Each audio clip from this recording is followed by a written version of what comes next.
Hey there, Margie Bryce here, bringing you the Crabby Pastor podcast.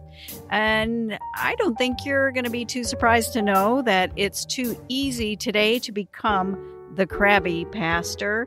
Our time together will give you food for thought to help you be the ministry leader fully surrendered to God's purposes and living into whatever it takes to get you there and keep you there. So we're talking about sustainability in ministry.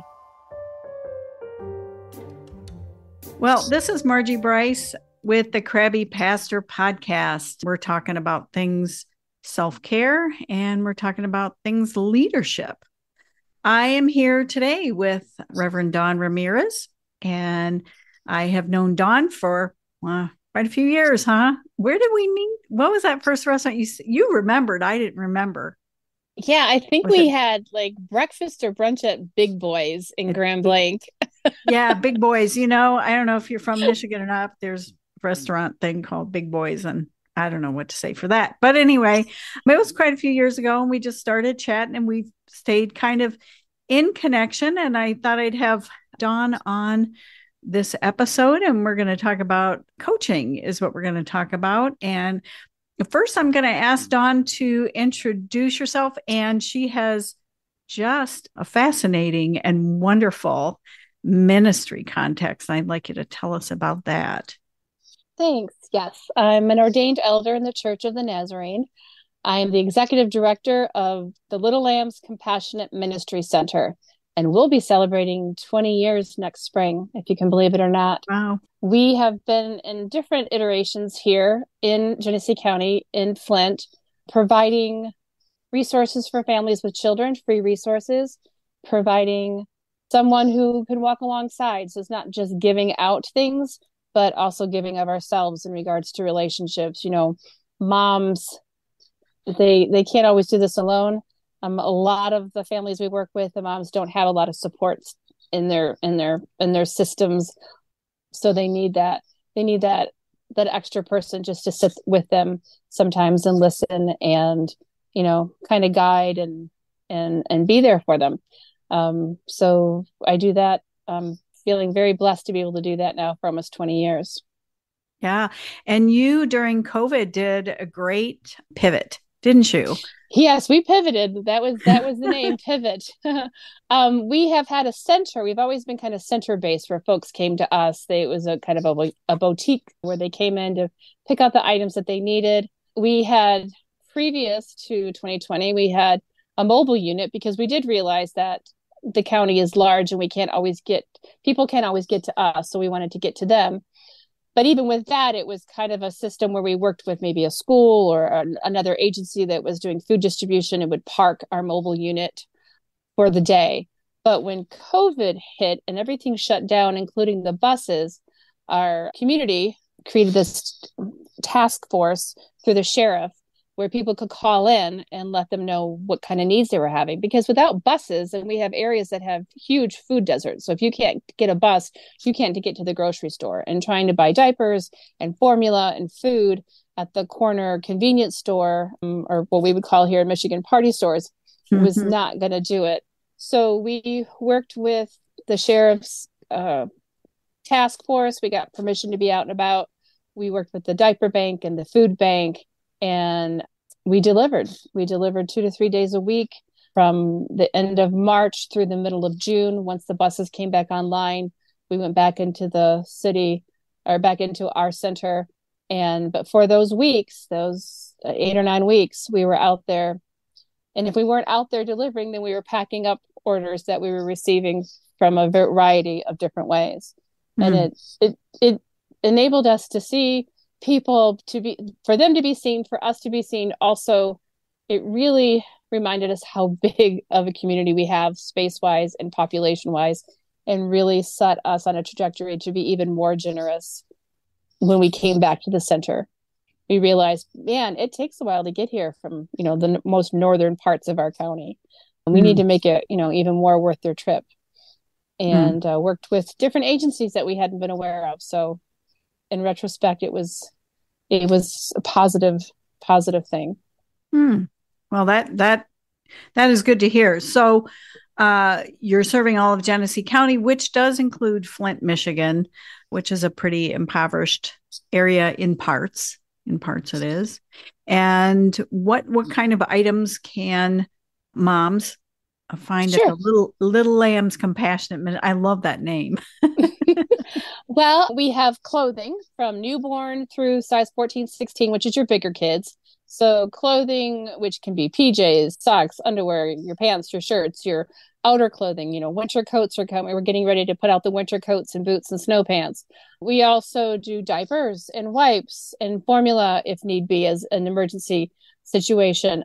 We have a small food pantry, school uniforms, maternity clothes. That's been a big one this past week. We've had several moms who requested maternity clothes, and that's always an important thing. We have two initiatives, safety initiatives with safe sleep and safe travel. So wanting to make sure our parents are educated on the proper way of a newborn, where they should sleep and how they should sleep, and being able to provide at times some of those pieces to that puzzle, as well as safe travel with car seats and such.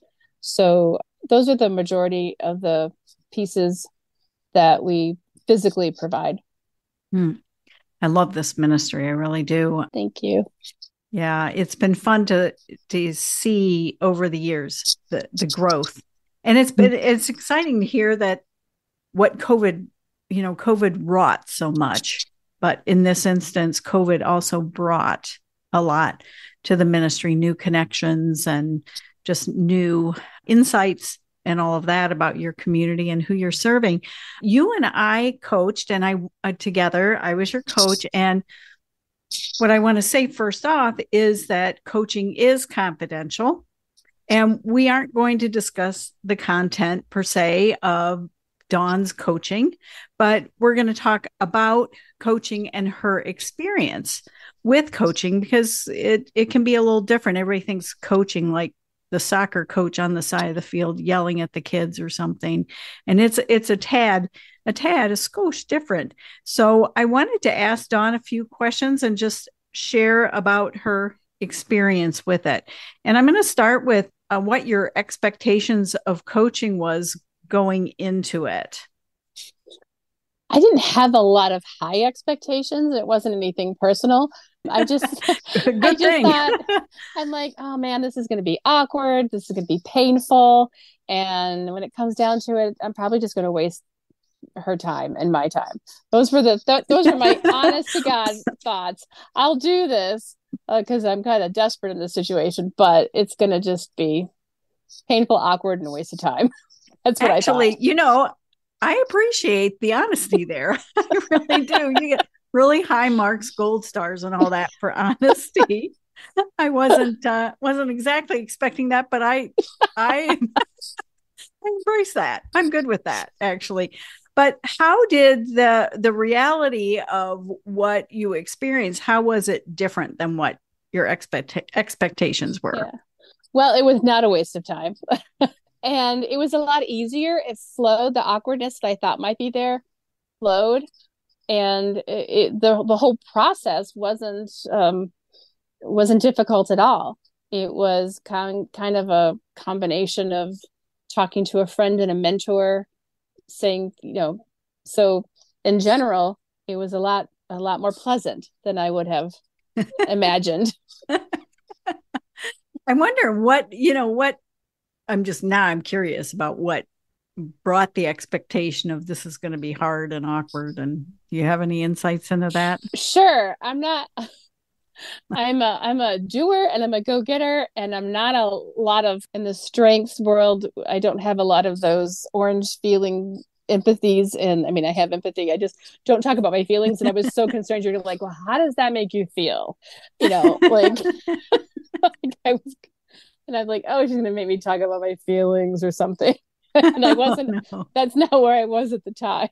You may have, but it didn't come across that way. So it wasn't like therapy, which is, right. Which is a whole nother aspect to things. And I was like, I didn't know what to expect. So, and I think that's really what it was. I hadn't had the kind of mentoring I've had has been very specific and task oriented. And, for as a clergy, you have a mentor. And it's very, okay, this is how it's kind of logistical in a lot of respects. So I had just put all the worst thoughts in my head of what it could be out there. Yeah. And even if I sit down with someone and I go through what coaching is and what it's not, which I can do that little spiel, and still, and you've covered some of this about what it felt like to be coached, but do you have any more you want to add to that? Yeah. I mean, sometimes it was as easy as talking with a friend because you understand the context that I'm in, both as a clergy and within our own specific Holiness Wesleyan denomination, tribal logistics. Mm-hmm. You get that. So in some ways it was I didn't have to re-explain a lot. Mm-hmm. You understood that. And as a mentor, because you've been doing this longer than I have. But it was even better because sometimes when you're with a mentor, like an official mentor who could be your professor next semester or your boss next year, you might guard yourself in what you say. You might, or if you have a friend that you're talking to, depending on what their situation is, you might, hold back because of their biases on certain subjects. So it was the best of all worlds in regards to friends, mentorships, but a freedom that I don't want to say you didn't have skin in the game, but you didn't. It wasn't personal. Right. So it was much more freeing than I would have imagined. And that freedom, I think, is part of why it's really helpful. Mm-hmm. Maybe it helped you process things a little differently. Okay. Absolutely. I think, absolutely. It was key. Okay. All right. Well, how would you respond to this statement that I'm going to make? Some of the coaching process takes place after the coaching session is over. Absolutely. I would agree with that 100% because during the process, if it's venting or if I'm just like giving out all this information, you're asking questions, I'm taking notes. Maybe I'm not letting it all soak in at that moment while we're having the discussions, but it was both in the application of what we discussed and in the just after letting it bounce around in your brain. I would find, and this is not to sound weird, but like your voice would be in my head. You had at one point asked a very specific, poignant, very direct question that I could not answer at that time. Probably if I could have had the answer, I wouldn't have needed the coaching, but you asked it and I didn't know the answer. And so throughout the time, the next 3, 4, 5, 6 months later, I'm still, that question's coming up and now I'm applying it to things. Well, okay, what was that? And so, and I think that's when I reached out to you and said, hey, by the way, you're great. This was really helpful because when we're in the coaching sessions, there's a lot of information going on and you need that time to kind of meditate on it and to think about it and to pray about it and to really seek the answers to the questions that you asked. And I think you're able to, anytime that we get, in a situation where we're stuck, it's all about perspective. And you have that great perspective, again, knowing the context, understanding the context of being clergy, but you can help us determine is this issue that we're having, because any time that we come in with if we're stuck or we're feeling challenged or we can't get past something, it's a vulnerable place. So we come and we're vulnerable and you are able to point out, okay, well, this might be what we think might be the problem, may not be the problem. That might be a gravity problem. We can't fix gravity. That exists. What is something, you start asking those little questions that kind of start to show, oh, maybe this is the real issue here. And by asking those questions, it gave me a lot to chew on for the next, we met a couple of times and then from then on, it gave me a lot to chew on and to kind of do my homework and do the work. And then, it became resolved in many ways, not in just that one instance, that one circumstance, but it's something that I will take with me the next time I run into a roadblock. Okay, what were those questions that she asked me? Because we don't ask ourselves questions that we should probably ask ourselves. Right. Especially when we're in it, when we're in the trenches, we're up to our neck in it.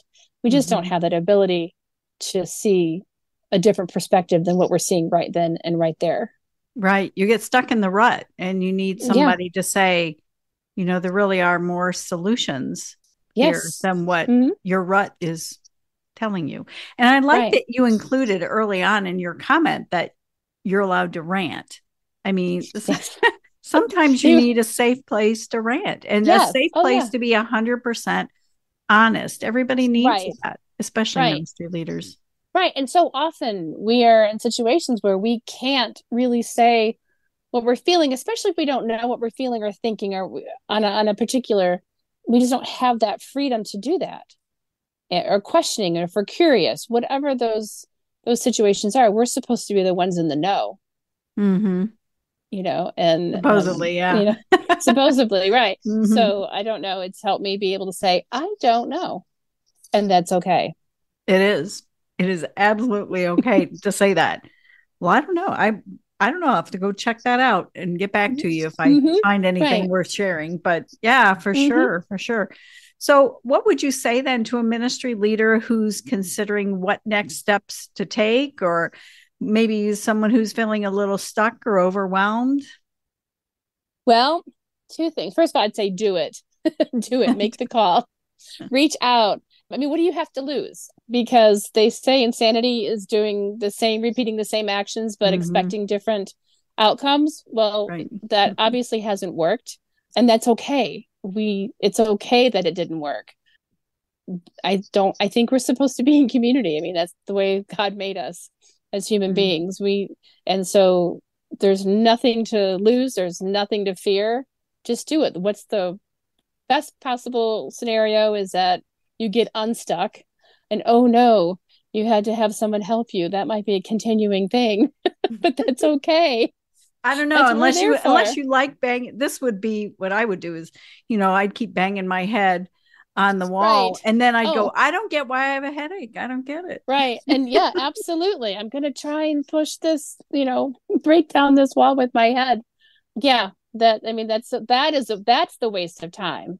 I was so concerned about our sessions being a waste of your time or my time. And I'm like, no, I'd been wasting my time prior to that, trying to see a perspective that I just couldn't. So just do it. That's my advice. Just do it.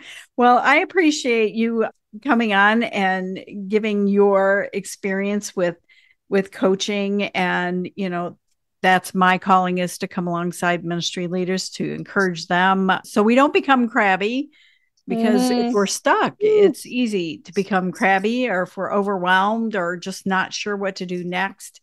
And you might not be crabby on the outside. You might just be crabby on the inside, or you just take it home. I had one guy stop at my booth and say, I'm never crabby. And I said, oh, go get your spouse and bring her over here and we'll talk. He didn't come back. But anyway,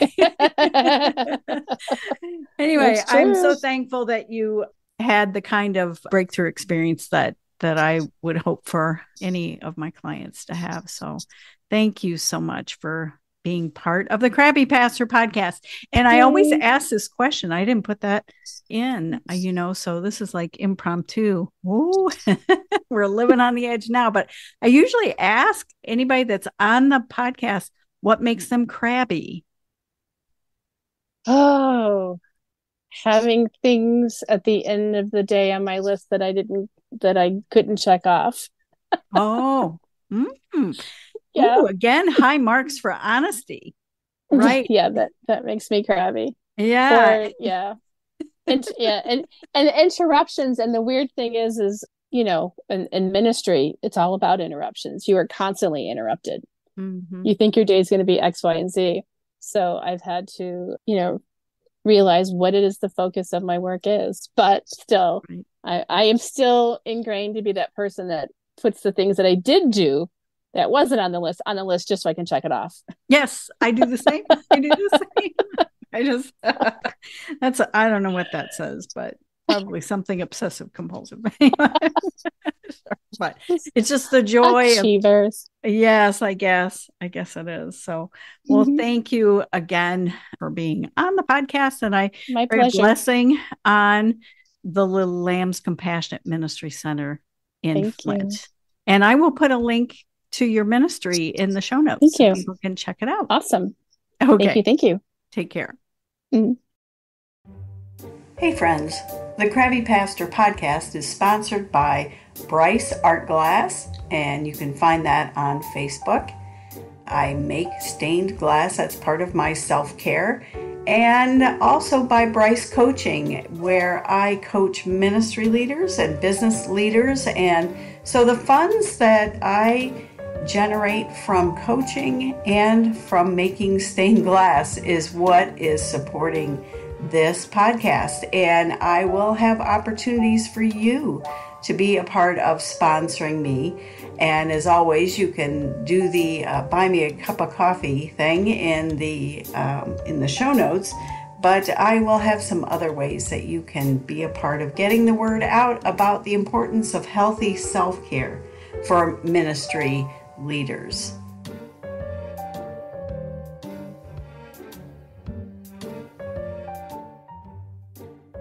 Hey, thanks for listening.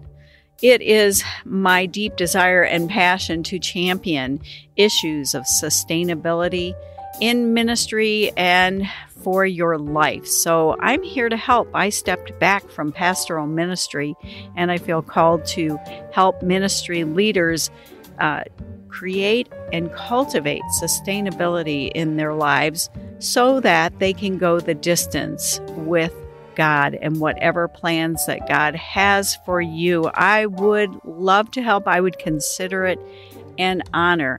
And in all things, make sure you connect to these sustainability practices, so that you don't become the crabby pastor.